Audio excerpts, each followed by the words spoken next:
Commencez par surjeter le bas des informes devant et dos. Superposez les informes endroit contre endroit, puis alignez les lignes d'épaule. Cousez à 1 cm. Ensuite, ouvrez vos coutures au fer à repasser. Superposez le devant et le dos du vêtement, endroit contre endroit, puis alignez les lignes d'épaule. Venez coudre à 1 cm. Ensuite, ouvrez vos coutures au fer à repasser. Ensuite, on va venir superposer l'enforme et le vêtement, endroit contre endroit.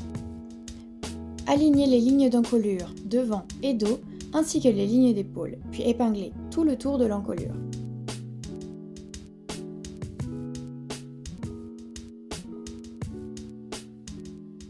Venez coudre à 1 cm tout le long de l'encolure.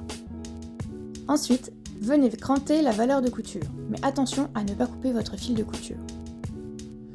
Sur le dos, venez cranter la pointe de l'encolure en V. Attention encore une fois à ne pas couper la couture. Retournez le tout sur l'endroit, puis repassez.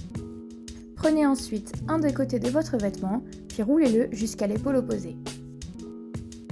Positionnez endroit contre endroit l'emmanchure du vêtement et l'emmanchure de l'enforme.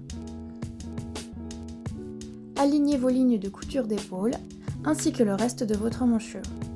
Ensuite, cousez à 1 cm tout le long de l'emmanchure.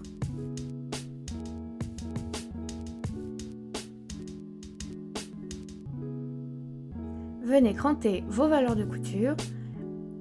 Toujours attention à ne pas couper son fil de couture. Venez retourner sur l'endroit toute votre pièce.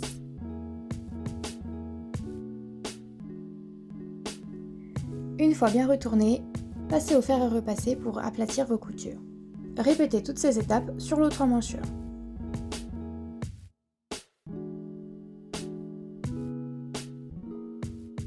Encore une fois, faites attention de bien faire correspondre vos lignes de couture d'épaule.